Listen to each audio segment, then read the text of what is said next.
சூரா யூசுப்.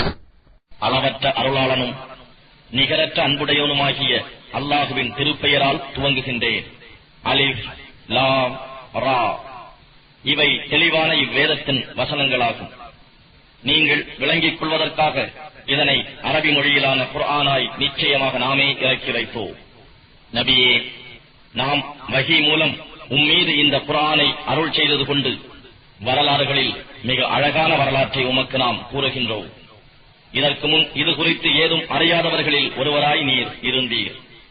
யூசுப் தம் தந்தையாரிடம், அருமை தந்தையே, 11 நட்சத்திரங்களும் சூரியனும் சந்திரனும் இவை யாவும் எனக்கு சிரம் பணிவதை மெய்யாகவே கனவில் நான் கண்டேன் என்று கூறிய பொழுது, என் அருமை மகனே, உனது கனவை உன் சகோதரர்களிடம் சொல்லிக் காட்ட வேண்டாம். அவ்வாறு செய்தால் அவர்கள் உனக்கு தீங்கிழைக்க சதி செய்வார்கள். ஏனெனில் அவ்வாறு சதி செய்ய தூண்டும் ஷைத்தான் நிச்சயமாக மனிதனுக்கு பகிரங்க விரோதியாக இருக்கின்றான்.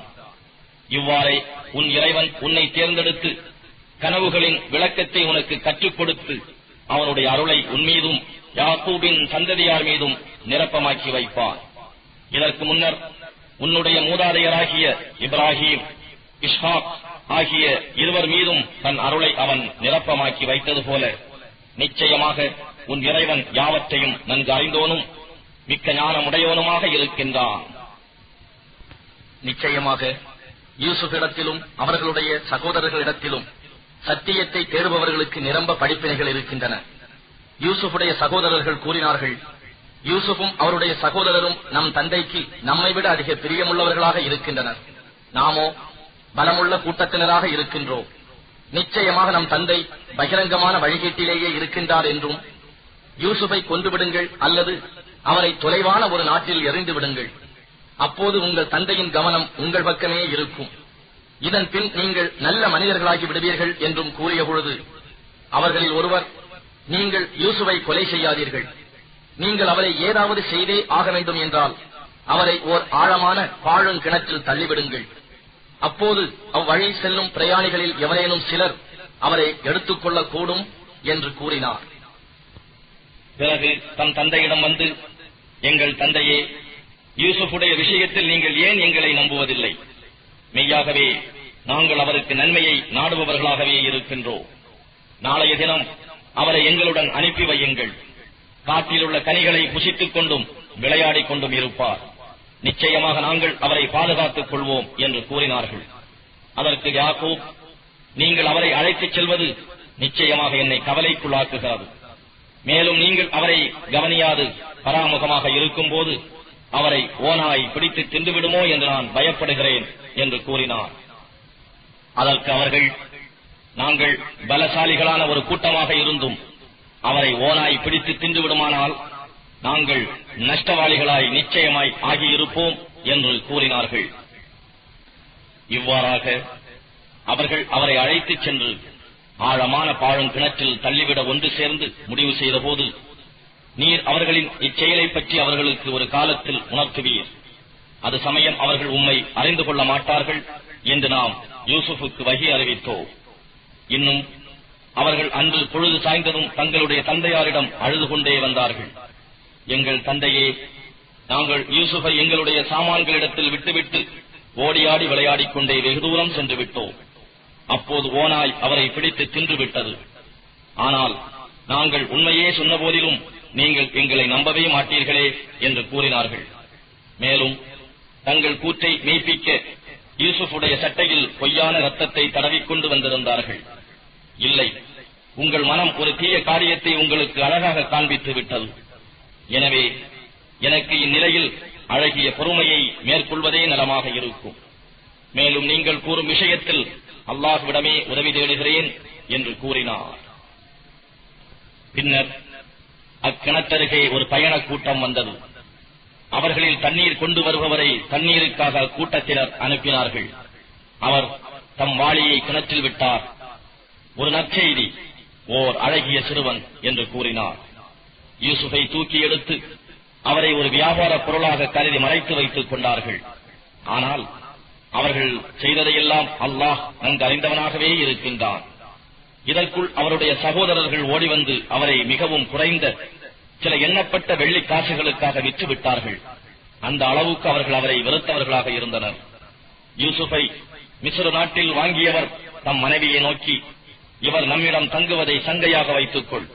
ஒருவேளை இவர் நமக்கு மிக்க நன்மையை கொண்டு வரலாம், அல்லது இவரை நாம் நம் சுவீகார புத்திரனாக ஆக்கிக் கொள்ளலாம் என்று கூறினார். இவ்வாறு நாம் யூசுஃபுக்கு பூமியிலே தக்க வசதி அளித்தோம். இன்னும் நாம் அவருக்கு கனவுகளுக்கு பயன் கூறுவதையும் கற்றுக் கொடுத்தோம். அல்லாஹ் தான் நாடிய காரியத்தில் வெற்றியாளனாக இருக்கிறார். ஆனால் மக்களில் பெரும்பாலோர் இதனை அறிந்து கொள்ள மாட்டார்கள். அவர் தம் வாலிபத்தை அடைந்ததும் அவருக்கு நாம் ஞானத்தையும் கல்வியையும் கொடுத்தோம். இவ்வாறே நன்மை செய்வோருக்கு நாம் நற்கூலி வழங்குகின்றோம். அவர் எந்த பெண்ணின் வீட்டில் இருந்தாரோ அவள் அவர் மீது விருப்பம் கொண்டு கதவுகளை தாழிட்டுக் கொண்டு தன் விருப்பத்திற்கு இணங்குமாறு வாரும் என்று அழைத்தாள். அதற்கு அவர் மறுத்து, அல்லாஹ் இத்தீய செயலில் இருந்து என்னை காத்தருள்வானாக. நிச்சயமாக உன் கணவர் என் எஜமானர் எனக்கு இந்த இடத்தை அழகாக கண்ணியமாக வைத்திருக்கிறார். அநியாயம் செய்பவர்கள் நிச்சயமாக வெற்றி பெற மாட்டார்கள் என்று சொன்னார். ஆனால் அவளோ அவரை திடமாக விரும்பினாள். அவரும் தம் இறைவனின் ஆதாரத்தை கண்டிராவிட்டால் அவள் மீது விருப்பம் கொண்டே இருப்பார். இவ்வாறு நாம் அவரை விட்டு தீமையையும் மானக்கேடான செயல்களையும் திருப்பி விட்டோம். ஏனெனில் அவர் நம் தூய்மையான அடியார்களில் ஒருவராக இருந்தார். யூசுப் அவளை விட்டும் தப்பி ஓட முயன்று ஒருவரை ஒருவர் முந்திக் கொள்ள வாசலின் பக்கம் ஓடினார்கள்.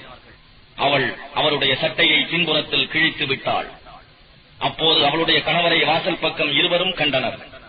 உடன் தன் குற்றத்தை மறைக்க, மனைவிக்கு தீங்கிழைக்க நாடிய இவருக்கு சிறையிடப்படுவதோ அல்லது நோவினை தரும் வேதனையை தருவதோ அன்றி வேறு என்ன தண்டனை இருக்க முடியும் என்று கேட்டாள். இதை மறுத்து யூசுப், இவள்தான் என்னை வற்புறுத்தி தன்னிடம் அழைத்தாள் என்று கூறினார். இதற்கு இடையில் அவள் குடும்பத்தைச் சேர்ந்த ஒருவர் சாட்சியாக பின்வருமாறு கூறினார். இவருடைய சட்டை முன்புறத்தில் கிழிந்திருந்தால் அவள் உண்மை சொல்கிறார், இவர் பொய்யராவார். ஆனால் இவருடைய சட்டை பின்புறமாக கிழிந்திருந்தால் அவள் பொய் சொல்லுகிறாள், அவர் உண்மையாளர்களில் உள்ளவர். யூசுப் சட்டை பின்புறமாக கிழிந்திருந்ததை அவர் கண்டபோது, நிச்சயமாக இது பெண்களாகிய உங்கள் சதியே ஆகும், நிச்சயமாக உங்களுடைய சதி மகத்தானதே என்றும், யூசுஃபே இதனை நீர் இம்மட்டில் விட்டுவிடுங்கள், பெண்ணே உனது பாவத்திற்காக மன்னிப்பு தேடிக்கொள், நிச்சயமாக நீ தவறு செய்தவர்களில் ஒருத்தியாக இருக்கின்றாய் என்றும் கூறினார்.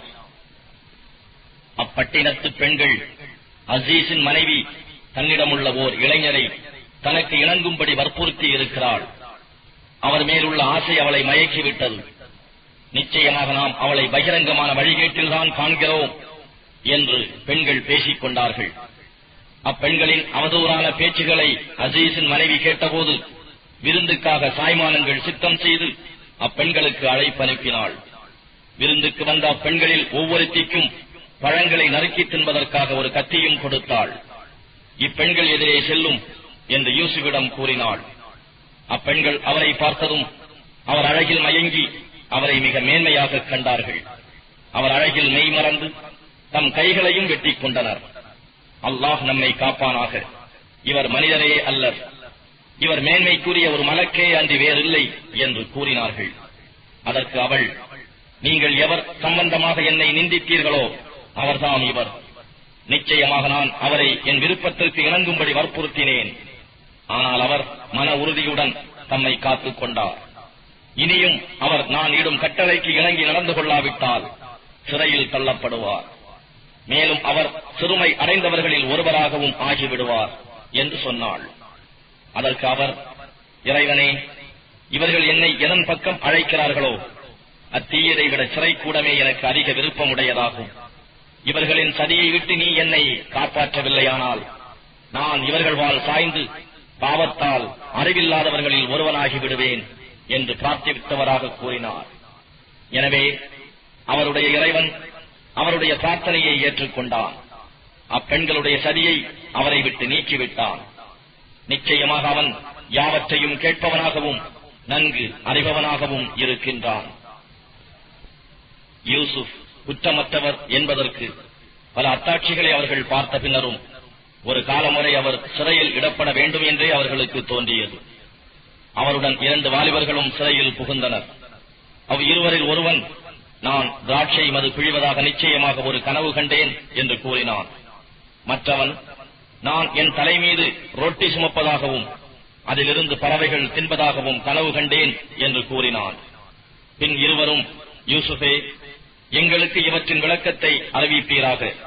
மெய்யாக நாங்கள் உம்மை ஞானமுள்ள முஹ்சின்களில் நன்மை செய்பவர்களில் ஒருவராக காண்கின்றோம் என்று கூறினார்கள். அதற்கு அவர் கூறினார், உங்கள் இருவருக்கும் அளிக்கக்கூடிய உணவு உங்களிடம் வந்து சேருவதற்கு முன்னரும், இக்கனவுகளின் பலனை நீங்கள் இருவரும் அடைவதற்கு முன்னரும் இவற்றின் விளக்கத்தை உங்கள் இருவருக்கும் கூறிவிடுகிறேன். இவ்விரண்டும் என் இறைவன் எனக்கு கற்றுக் கொடுத்தவற்றிலிருந்தும் உள்ளவை. அல்லாஹுவின் மீது நம்பிக்கை கொள்ளாதவர்களும் மறுமையை நிராகரிப்பவர்களுமான சமூகத்தாரின் மார்க்கத்தை நான் நிச்சயமாக விட்டுவிட்டேன். நான் என் மூதாதையர்களான இப்ராஹிம், இஸ்ஹாக், யாக்கூப் ஆகியோரின் மார்க்கத்தை பின்பற்றுகிறேன். அல்லாஹுவுக்கு எதையும் நாங்கள் இணை வைப்பது எங்களுக்கு தகுமானது அல்ல. இது எங்கள் மீதும் இதர மக்கள் மீதும் அல்லாஹ் புரிந்த அருளாகும். எனினும் மனிதர்களில் பெரும்பாலோர் அல்லாஹுவுக்கு நன்றி செலுத்துவதில்லை. சிறையில் இருக்கும் என்னிரு தோழர்களே, வெவ்வேறான பல தெய்வங்கள் இருப்பது நல்லதா, அல்லது யாவரையும் அடக்கி ஆளுகின்ற ஒருவனான அல்லாஹுவா? அவனை அன்றி நீங்கள் வணங்கிக் கொண்டிருப்பவை யாவும் நீங்களும் உங்கள் மூதாதையரும் வைத்துக் கொண்ட வெறும் கற்பனை பெயர்களை அன்றி வேறில்லை. அவற்றுக்கு அல்லாஹ் யாதொரு அதிகாரத்தையும் இறக்கி வைக்கவில்லை. அல்லாஹ் ஒருவனுக்கே அன்றி வேறெவருக்கும் அதிகாரம் இல்லை. அவனை அன்றி வேறு எவரையும் நீங்கள் வணங்கக்கூடாது என்று அவன் உங்களுக்கு கட்டளையிட்டிருக்கின்றான். இதுவே நேரான மார்க்கமாகும். ஆனால் மனிதர்களில் பெரும்பாலோர் இதனை அறிந்து கொள்வதில்லை. சிறையில் இருக்கும் என் இரு தோழர்களே, உங்கள் கனவுகளின் பலனாவன, உங்கள் இருவரில் ஒருவர் தம் எஜமானனுக்கு திராட்சை மதுவை புகட்டிக் கொண்டிருப்பார். மற்றவரோ சிலுவையில் அறையப்பட்டு அவர் தலையிலிருந்து பறவைகள் கொத்தி தின்னும். நீங்கள் இருவரும் விளக்கம் கோரிய காரியம், கனவின் பலன் விதிக்கப்பட்டு விட்டது என்று யூசுப் கூறினார். இருவரில் யார் விடுதலை அடைவார் என்று எண்ணினாரோ அவரிடம், என்னை பற்றி எஜமானனிடம் கூறுவீராக என்றும் சொன்னார். ஆனால் சிறையிலிருந்து விடுதலாகிய அவர் தம் எஜமானனிடம் இதை பற்றி கூறுவதிலிருந்து ஷைத்தான் அவரை மறக்கடித்து விட்டார். ஆகவே அவர் சிறை கூடத்தில் பின்னும் சில ஆண்டுகள் இருக்க வேண்டியவரானார். மேலும் தம் பிரதானிகளை அழைத்து எகிப்து நாட்டு அரசர் கூறினார், நான் 7 கொழுத்த பசுக்களை 7 மெலிந்த பசுக்கள் தின்பதையும் 7 பசுமையான கதிர்களையும் வேறு 7 காய்ந்து சாவியாகிவிட்ட கதிர்களையும் திடமாக நான் கனவில் கண்டேன். பிரதானிகளே, நீங்கள் கனவு விளக்கம் கூறக்கூடியவர்களாக இருந்தால் என்னுடைய இக்கனவின் பலனை எனக்கு அறிவியுங்கள் என்று. இவை குழப்பமான கனவுகளேயாகும். எனவே நாங்கள் இக்கனவுகளுக்கு விளக்கம் கூற அறிந்தவர்கள் அல்லர் என்று கூறினார்கள். இருவரில் சிறையிலிருந்து விடுதலை அடைந்திருந்தவர் நீண்ட காலத்துக்கு பின்னர் யூசுஃபை நினைவு கூர்ந்து, இக்கனவின் விளக்கத்தை நான் உங்களுக்கு அறிவிப்பேன், என்னை யூசுஃபிடம் அனுப்பி வையுங்கள் என்று சொன்னார். சிறையில் யூசுஃபை கண்ட அவர், யூசுஃபே, உண்மையாளரே, 7 கொழுத்த பசுக்களை 7 மெலிந்த பசுக்கள் தின்பதையும் பசுமையான 7 கதிர்களையும் வேறு 7 காய்ந்து சாவியாகிவிட்ட கதிர்களையும் கனவில் கண்டால் அக்கனவுக்கு பலன் என்ன என்பதை எனக்கு அறிவிப்பீராக. மக்கள் அறிந்து கொள்வதற்காக அவர்களிடம் திரும்பி போய் சொல்ல வேண்டி இருக்கிறது என்று கூறினார். நீங்கள் தொடர்ந்து 7 ஆண்டுகளுக்கு நல்லபடியாக விவசாயம் செய்வீர்கள். பிறகு நீங்கள் அறுவடை செய்த விளைச்சலில் நீங்கள் உண்பதற்கு வேண்டிய ஒரு சிறிய அளவை தவிர அதனை அதற்குரிய கதிர்களிலேயே விட்டு வையுங்கள். பின்னும் அதற்கு அப்பால் கடினமான பஞ்சத்தை உடைய வருடங்கள் 7 வரும். நீங்கள் பத்திரப்படுத்தி முன்னமேயே வைத்திருப்பதில் சொற்ப அளவை தவிர மற்றவை அவை அந்த பஞ்ச ஆண்டுகள் தின்றுவிடும். பின்னும் அதற்கு அப்பால் ஓராண்டு வரும். அதில் மக்களுக்கு நல்ல மழை பெய்யும். அதில் விளையும் கனிகளிலிருந்து அவர்கள் பழரசங்கள் பிழிந்து சுகமாக இருப்பார்கள் என்று கூறினார். இவ்விவரம் அரசருக்கு அறிவிக்கப்பட்டதும் அவரை என்னிடம் அழைத்து வாருங்கள் என்று அரசர் கூறினார். அவருடைய தூதர் யூசுஃபிடம் வந்தபோது அவர், நீர் எஜமானரிடம் திரும்பிச் சென்று தம் கைகளை வெட்டிக் கொண்ட பெண்களின் உண்மை நிலை என்ன, என்று அவரிடம் கேளும். நிச்சயமாக என் இறைவன் அப்பெண்களின் சதியை நன்கு அறிந்தவனாக இருக்கின்றான் என்று கூறினார். இவ்விவரம் அறிந்த அரசர் அப்பெண்களை அழைத்து, நீங்கள் யூசுஃபை உங்கள் விருப்பத்திற்கு இணங்குமாறு அழைத்தபோது உங்களுக்கு நேர்ந்தது என்ன என்று கேட்டார். அதற்கு அப்பெண்கள், அல்லாஹ் எங்களை காப்பானாக, நாங்கள் அவரிடத்தில் யாதொரு கெடுதியையும் அறியவில்லை என்று கூறினார்கள். அசீசுடைய மனைவி, இப்பொழுது எல்லோருக்கும் உண்மை வெளிப்பட்டு விட்டது. நான் தான் இவரை என் விருப்பத்திற்கு இணங்குமாறு வற்புறுத்தினேன்.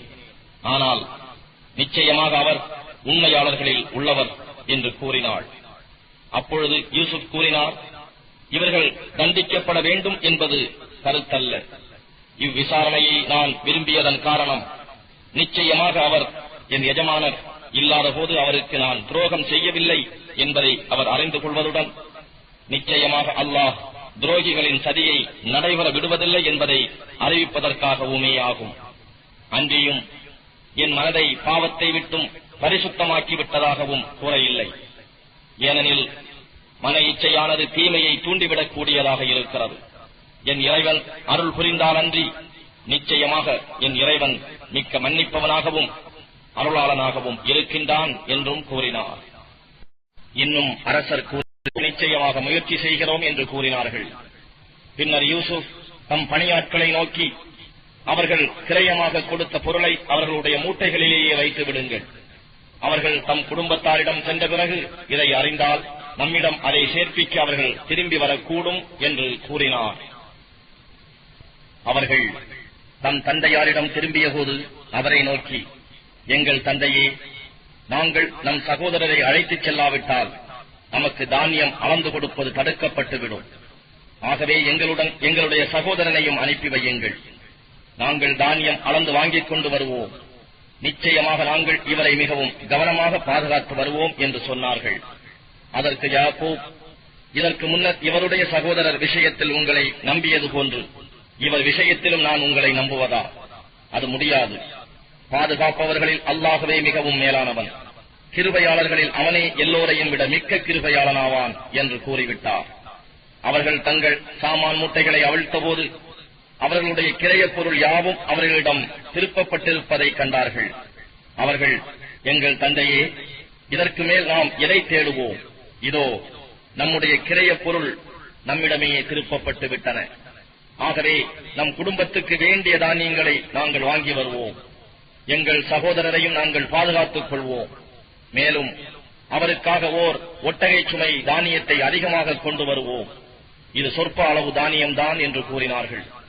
அதற்கு யாக்கூப், உங்கள் யாவரையுமே ஏதாவது ஒரு ஆபத்து சூழ்ந்து உங்களை சக்தியற்றவர்களாக ஆக்கிக் கொண்டாலன்றி நிச்சயமாக நீங்கள் அவரை என்னிடம் கொண்டு வருவீர்கள் என்று அல்லாஹுவின் மீது நீங்கள் எனக்கு சத்தியம் செய்து வாக்குறுதி கொடுத்தாலன்றி நான் அவரை உங்களுடன் அனுப்பவே மாட்டேன் என்று கூறினார்.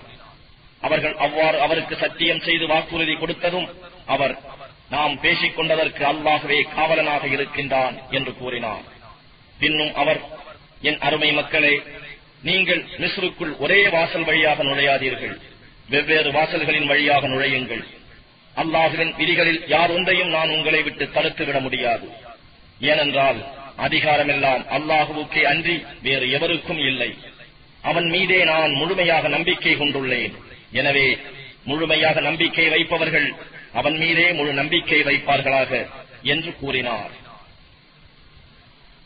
மிஸ்ரு சென்ற அவர்கள் தன் தந்தை தங்களுக்கு கட்டளையிட்டபடி நுழைந்ததனால் யாக்கூபுடைய மனதில் இருந்த ஒரு நாட்டத்தை அவர்கள் நிறைவேற்றி வைத்தார்களே தவிர அல்லாஹுவிடம் இருந்து வரக்கூடிய எதனையும் அது அவர்களை விட்டும் தடுக்கக்கூடியதாக இருக்கவில்லை.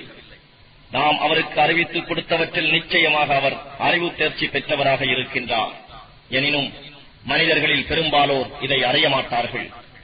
பின்னர் அவர்கள் யாவரும் யூசுஃபின்பால் பிரவேசித்த போது அவர் தம் சகோதரன் புன்யாமீனை தம்முடன் அமரச் செய்து, நிச்சயமாக நான் உம்முடைய சகோதரன் யூசுப், அவர்கள் எனக்கு செய்தவை பற்றியெல்லாம் விசாரப்படாதீர் என்று ரகசியமாக கூறினார். பின்னர் அவர்களுடைய பொருள்களை சித்தம் செய்து கொடுத்த போது தம் சகோதரர் புன்யாமீன் உடைய சுமையில் பானங்கள் பருகுவதற்கான ஒரு பொற்குவலையை எவரும் அறியாது வைத்துவிட்டார். அவர்கள் புறப்பட்டு செல்லலானதும் அரசாங்க அறிவிப்பாளர் ஒருவர், ஓ ஒட்டக கூட்டத்தார்களே, நிச்சயமாக நீங்கள் திருடர்களே என்று கூவினர். அதற்கு அவர்கள் இவர்களை முன்னோக்கி வந்து, நீங்கள் எதனை இழந்து விட்டீர்கள் என கேட்டார்கள். நாங்கள் அரசருடைய அளவு கோப்பையை இழந்து விட்டோம். அதனை எவர் கொண்டு வந்தாலும் அவருக்கு ஓர் ஒட்டகச் சுமை தானியங்கள் சன்மானமாக உண்டு. இதற்கு நானே பொறுப்பாளி என்று அவர்களில் ஒருவர் மூலம் கூறினார்கள். அதற்கு அவர்கள், அல்லாஹ்வின் மீது சத்தியமாக நாங்கள் நாட்டிலே பசாது குழப்பம் உண்டாக்க வரவில்லை என்பதை நீங்கள் நிச்சயமாக அறிவீர்கள். நாங்கள் திருடர்களும் அல்லர் என்றார்கள்.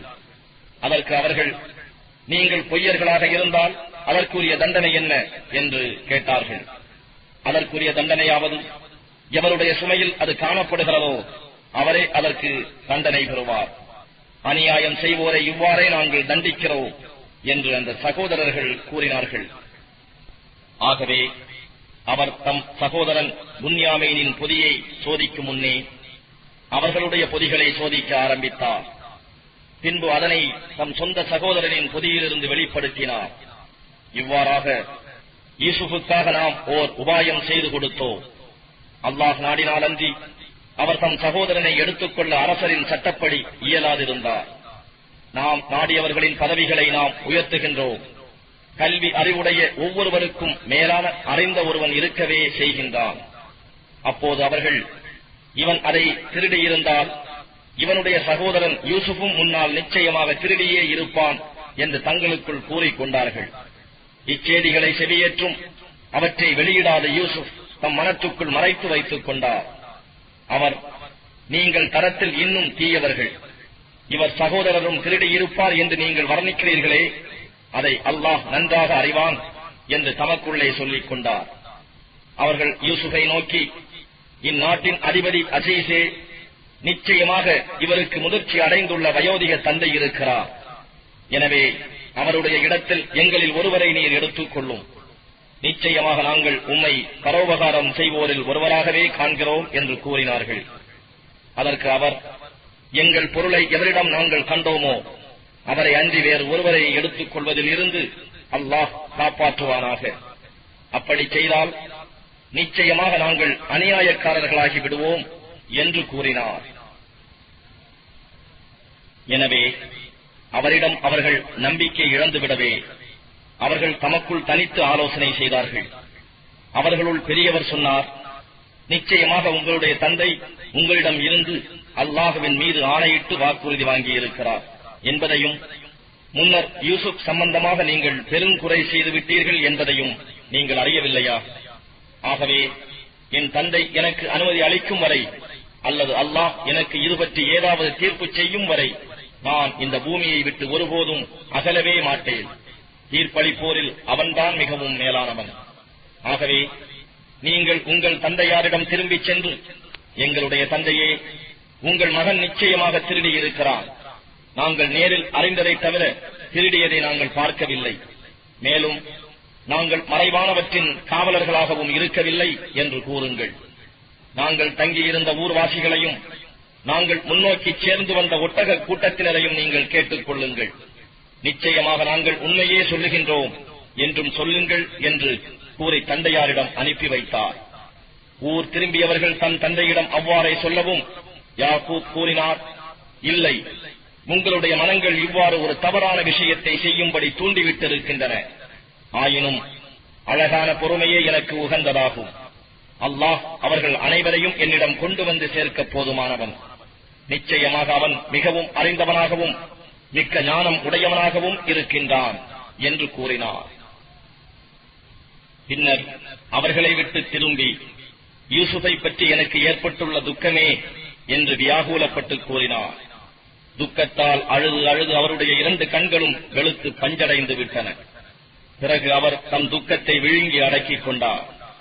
இதை கண்ணுற்ற அவருடைய மக்கள், தந்தையே, அல்லாஹுவின் மீது சத்தியமாக நீங்கள் யூசுஃபை நினைந்து நினைந்து அழுது நோயுற்று இளைத்து மடிந்து போகும் வரை அவர் எண்ணத்தை விட்டும் நீங்க மாட்டீர்கள் என்று கூறினார்கள். அதற்கு அவர், என்னுடைய சஞ்சலத்தையும் கவலையையும் அல்லாஹ்விடமே முறையிடுகின்றேன். அல்லாஹ்விடம் இருந்து நீங்கள் அறியாதவற்றை நான் அறிவேன் என்றும், என் மக்களே, மீண்டும் மிஸ்ருக்கு நீங்கள் செல்லுங்கள்.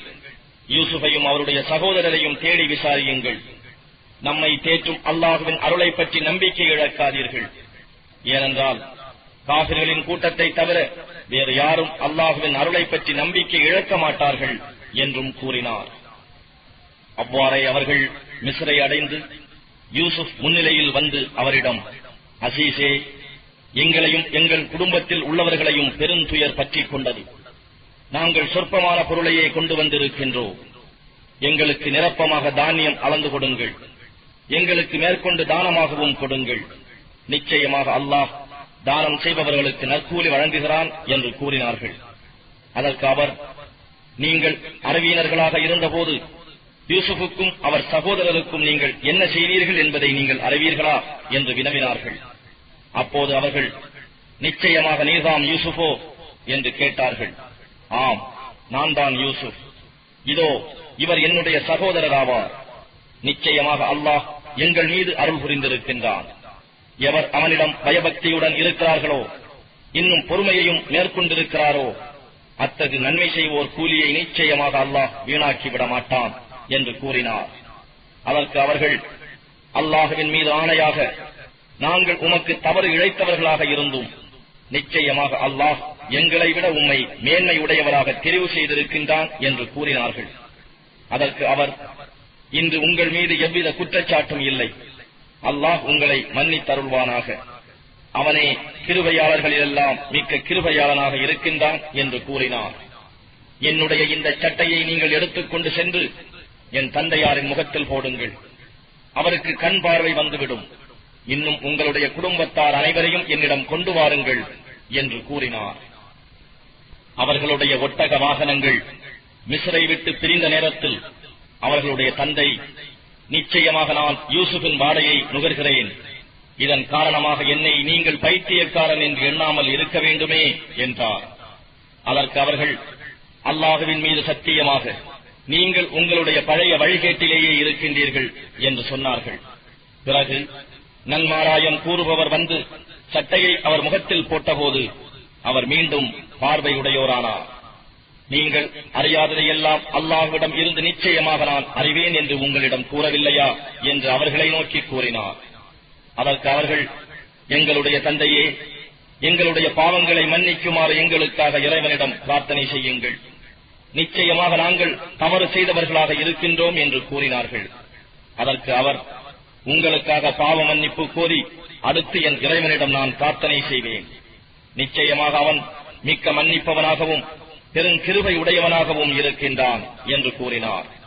பின்னர் குடும்பத்துடன் அவர்கள் யூசுஃபிடம் வந்தபோது அவர் தம் தாய் தந்தையரை கண்ணியத்துடன் வரவேற்று தம்முடன் வைத்துக் கொண்டார். இன்னும் அல்லாஹ் நாடினால் நீங்கள் மிஸ்ருக்குள் அச்சமற்றவர்களாக பிரவேசியுங்கள் என்றும் கூறினார். இன்னும் அவர் தம் தாய் தந்தையரை அரியாசனத்தின் மீது உயர்த்தி அமர்த்தினார். அவர்கள் எல்லோரும் அவருக்கு மரியாதை செலுத்தியவர்களாக சிரம்பணிந்து வீழ்ந்தனர். அப்போது அவர் தம் தந்தையை நோக்கி, என் தந்தையே, இதுதான் என்னுடைய முந்தைய கனவின் விளக்கமாகும். அதனை என் இறைவன் உண்மையாக்கினான். மேலும் அவன் என்னை சிறைச்சாலையிலிருந்து வெளியாக்கியதுடன் எனக்கும் என் சகோதரர்களுக்கும் இடையில் ஷைத்தான் பிரிவினையை உண்டு பண்ணிவிட்ட பின்னர் உங்கள் அனைவரையும் பாலைவனத்திலிருந்து என்னிடம் கொண்டு வந்து ஒன்று சேர்த்ததன் மூலம் அவன் நிச்சயமாக எனக்கு பேருபகாரம் செய்துள்ளான். நிச்சயமாக என் இறைவன் தான் நாடியவற்றை மிக நுட்பமாக செய்கிறவன்.